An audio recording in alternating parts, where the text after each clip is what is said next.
how is it that he came to be sitting on my horn? Well, 15 years ago, this poor guy was hit by a car on the highway. But he was a lucky owl because the lady driving behind the accident scene saw it happen and stopped very kindly and picked him up and brought him up to our wildlife center. He's a predator. He only eats meat and he only eats live animals that he's able to night vision. And in order to have good night vision, his eyes are made different. Eyelids. He has eyelids like we do, but he's got a third one that swings across like a windshield wiper. And he can see through it, but it's just a little added protection to keep his eye. He has good hearing. It must mean he's got ears someplace. Do you know where owl's ears are? One down here underneath this eye, and the other one is up above this eye, so not right straight across. And having feathers like this gives owls what we call the power of silent flight. Hear anything? Down whole if they can. If it's a bunny rabbit, he's going to have to tear it apart. But no matter which way he does it, he eats all of it.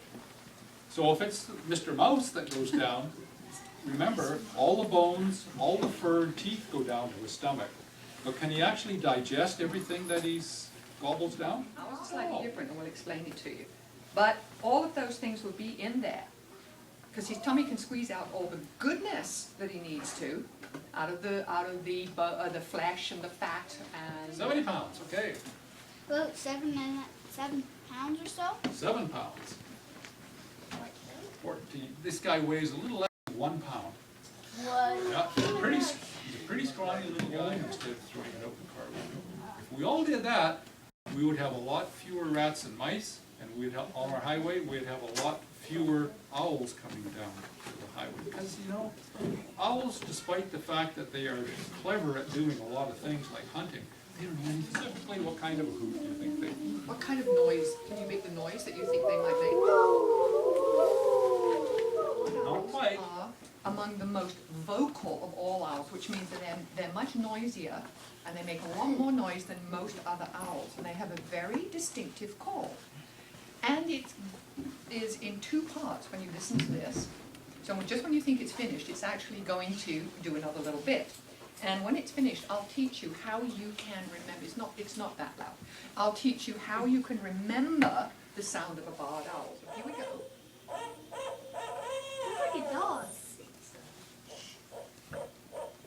Trees. If you make that sound, and if one of these guys is around here, he'll probably answer you back. He can't fly very well. When his wing healed, we found that he couldn't stretch it all the way out this way. So it only goes this far. So he has one wing which is out here and one which is here. But do you think a bird can fly properly if he's like that? No. So if he were to try to fly from a glove to the far corner of the room, he wouldn't make it. He would actually Yeah, make it hard. Good stuff.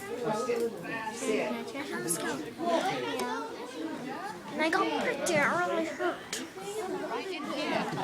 I think this is probably from his neck vertebrae, because it's a little bone. If you feel it, so feel that bone.